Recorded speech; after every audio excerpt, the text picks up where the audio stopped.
Para comenzar a estudiar trigonometría, primero vamos a dar un repaso por ángulos. Lo primero que tenemos es un ángulo que tiene 90 grados, es decir, un ángulo recto. Luego tenemos un ángulo que tiene más de 90 grados, es decir, es un ángulo obtuso. Y por último tenemos los ángulos que tienen menos de 90 grados, es decir, los ángulos agudos. Un triángulo rectángulo tiene un ángulo recto y sus otros dos ángulos son agudos, es decir, miden menos de 90 grados. Si recordamos, en todos los triángulos, la suma de los ángulos interiores es igual a 180 grados, es decir, los ángulos A más B más C son iguales a 180. En un triángulo rectángulo tenemos la particularidad de que el ángulo C siempre va a ser 90. Esto nos lleva a la conclusión de que la suma de los ángulos A más B es igual a 90 grados. Esta propiedad nos va a ser muy útil si, por ejemplo, tenemos el dato de uno de los ángulos, este siempre va a ser igual a 90, y queremos calcular el otro.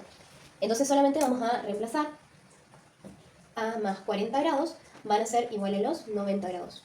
Pasamos el 40 al otro lado, nos queda que A va a ser igual a 90 menos 40, lo que implica que A va a ser igual a 50 grados.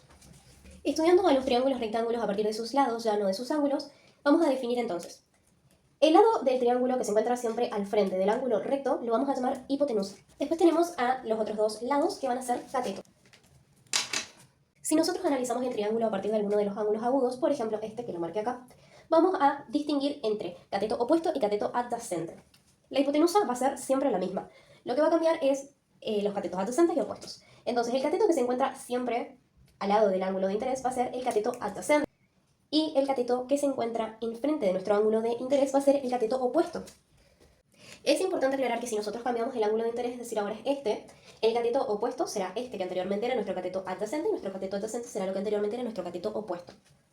Con estos conocimientos entonces podemos definir a las razones trigonométricas. El seno del ángulo va a ser el valor que tenga el cateto opuesto sobre el valor que tenga la hipotenusa. El coseno va a ser el cateto adyacente sobre el valor que tenga la hipotenusa también. Y por último la tangente va a ser el cateto opuesto sobre el cateto adyacente. Lo que vamos a hacer es ubicar el dato que nos dice de los 4,8 centímetros en uno de los catetos. Luego nos dice que el ángulo opuesto a este cateto es de 54 grados. El ángulo opuesto a este cateto sería este. Así que vamos a ponerle el valor. 54 grados. Nos dice que con solo esos datos hacemos la medida del resto de los lados y de los ángulos del triángulo.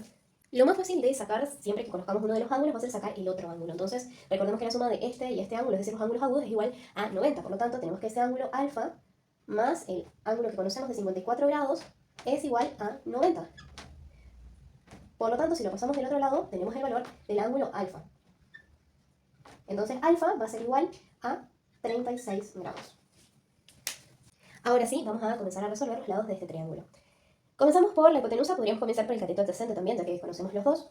En este caso voy a elegir la hipotenusa y voy a ver cuál de estas razones trigonométricas me relaciona a lo que yo sé, que es un cateto opuesto, el valor del ángulo y lo que quiero saber, que es la hipotenusa. Entonces, como vemos, la que me daría toda esta información sería el seno.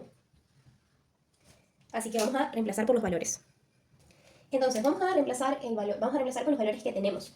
El seno y el ángulo lo reemplazamos por el valor del ángulo que conocemos, 54 grados. Y esto va a ser igual al cateto opuesto, es el que nos dio información en el problema, o sea, 4,8 centímetros. Y la hipotenusa no la sabemos. Lo que necesitamos es despejar la hipotenusa de esta ecuación. Entonces, la pasamos primero al otro lado, multiplicando, porque acá está dividiendo, y nos queda que el seno de 54 grados por la hipotenusa es igual a 4,8 centímetros. Bueno, ahora lo que nos falta es justamente despejar a la hipotenusa, y lo que vamos a hacer es pasar lo que me está molestando de este lado, que es el seno de 54 grados, la cual está multiplicando, la hipotenusa pasa del otro lado, dividiendo, y va a dividir al 4,8 centímetros. Eso lo pueden meter por completo en la calculadora y les va a dar el valor de h. El valor de h entonces es de 5,93 centímetros, no olvidemos de poner las unidades. Bien, ahora voy a buscar una razón trigonométrica que me relacione a el cateto adyacente, que es lo que quiero saber, con el cateto opuesto, que es mi dato original, y bueno, el ángulo. También podríamos ocupar, o podríamos buscar una razón trigonométrica con la hipotenusa, que ahora la sé, y también sé este ángulo, pero lo mejor es siempre ocupar los datos originales, porque si cometimos algún error acá, lo vamos a arrastrar al siguiente. Entonces vamos a ocupar el dato original. La razón trigonométrica que me relaciona estos dos lados con el ángulo, se habrán dado cuenta que es la tangente. Tangente de, en este caso, 54 grados, mi dato original, va a ser igual a mi cateto opuesto, los cuales son los 4,8 centímetros, dividido el cateto adyacente, que es lo que no sé. Y lo voy a despejar del mismo modo que hice con la hipotenusa. Entonces el cateto adyacente va a terminar siendo igual a los 4,8 centímetros, que es el cateto opuesto, dividido la tangente de 54. De vuelta lo ponemos en la calculadora y nos arrojará el valor. Obtenemos entonces el valor del cateto adyacente, que son 3,49 centímetros. Entonces escribimos los datos finales y culminamos el ejercicio. Cualquier sugerencia la pueden dejar en comentarios.